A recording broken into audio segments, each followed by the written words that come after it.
Bonjour,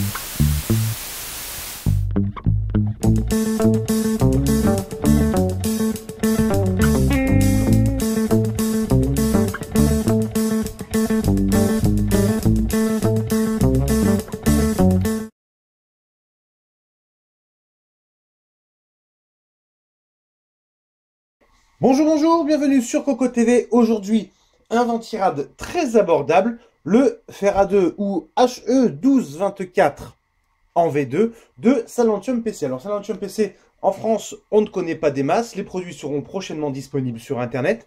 C'est une petite société polonaise qui propose du radiateur, de l'alimentation, du boîtier, souvent avec des tarifs très abordables. Et c'est le cas pour ce modèle qui est vendu 25 €. Alors 25 €, c'est pas cher, on est quand même sur du 120 mm. Nous avons le ventilateur ici qui va tourner de 500 à 1500 tours par minute. Si nous ne faisons pas d'erreur, on regardera sur la boîte ensuite.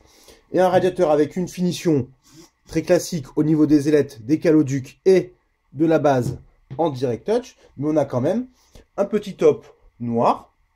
C'est pas mal, il n'y a pas grand chose à dire. Au niveau des caloducs, nous sommes sur une base de 4 avec une finition là encore qui est plutôt propre sur le haut. Ça dépasse pas, on voit pas trop que ça a été plié pour être fermé. Donc pour le prix, ça commence déjà très très bien. Autre point très intéressant, c'est que le radiateur est assez fin et qu'on mettra le ventilateur dessus, ça ne devrait pas bloquer la mémoire. D'ailleurs, au niveau du bundle, pour 25 €, 2 sets pour fixer 2 ventilateurs, un sachet de pâte thermique, une backplate métallique, tout le kit de fixation. C'est assez rare de voir autant de choses à ce prix, et on ne peut qu'apprécier.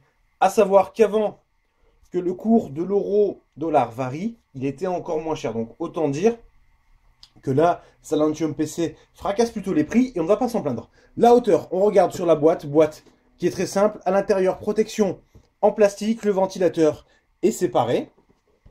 On regarde les informations techniques. Nous disons donc de 500 à 1400 tours par minute, autant pour moi. PWM bien entendu, avec un câble gainé, encore un bon point. Et la hauteur, 152 mm. Pour le radiateur, autant dire que ça ne devrait pas passer dans pas mal de boîtiers, qu'ils soient abordables, comme le radiateur, ou plutôt haut de gamme. Le test, bien entendu, sur le 980X, sans overclocking, avec overclocking, peut-être qu'on fera un overclocking moyen, on va peut-être pas le pousser à fond. On va faire un test, on va voir ce que ça donne. Mais on attend quand même de très bonnes choses de ce produit. Et en attendant, on vous souhaite une bonne fin de journée.